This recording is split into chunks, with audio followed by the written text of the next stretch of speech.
टिटहरी के अंडे। कौन सी कहानी सुनाएंगे? टिटहरी के अंडे। टिटहरी कौन होती है?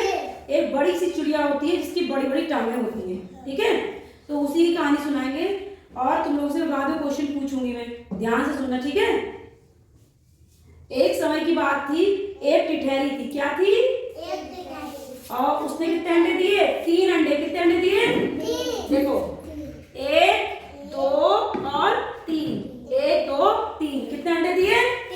3 अंडे। 3 उंगली खड़ी करो। 3 अंडे दिए और उसने अपने अंडों को घास से ढक दिया। किससे ढक दिया? घास से ढक दिया। और उसके बाद वो बाजार चली गई सामान लेने। कहाँ चली गई? बाजार चली गई। तुम्हारे पापा मम्मी जाते हैं बाजार? वो भी चली गई। मम्मी जाती है। Very good.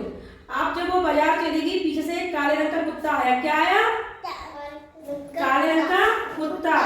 और वो कुत्ता जो है, जो अंडों के ऊपर घास रखी थी उसके ऊपर बैठ गया और सो गया।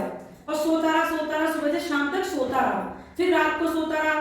सुबह जब टिटहरी आई तब तक अंडों में से क्या निकल गए? छोटे छोटे चूजे। क्या निकल गए? छोटे छोटे बच्चे निकल गए टिटहरी के।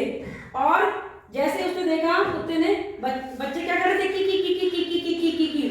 तो उन्होंने कहा ये हमारी माँ है। कौन है? माँ है। और कुत्ता दौड़ा डर के मारे, तो अंडे भी, बच्चे भी पीछे पीछे दौड़े, माँ माँ माँ माँ। तो कुत्ता बोला मैं तुम्हारी माँ नहीं हूँ। बच्चे बोले तुम ही हमारी माँ हो। बोले नहीं, मैं तुम्हारी माँ नहीं हूँ। और वो कुत्ते के पीछे तीनों बच्चे दौड़ने लगे। तभी वहां से सड़क पार से टिटहरी आई, बोली बच्चों बच्चों ये तुम्हारी माँ नहीं है, मैं तुम्हारी माँ हूँ। और बच्चे टिटहरी के पीछे पीछे चलने लगे। तो बच्चों को क्या मिल गई? अपनी माँ। क्या मिली? क्या मिली? माँ मिल गई। पहले कुत्ते को माँ समझ रहे थे, लेकिन कुत्ता तो उसकी माँ नहीं था। उसकी माँ कौन थी? टिटहरी। और टिटहरी कहाँ गई थी? बाजार। Very good. अच्छी लगी कहानी? ओके, क्लैपिंग कर रही है जब भी कोई कहानी सुनानी, कुछ भी, कविता। Very good. आज देखिए कैसी बनाई है इसने। और उसके बाद यहाँ से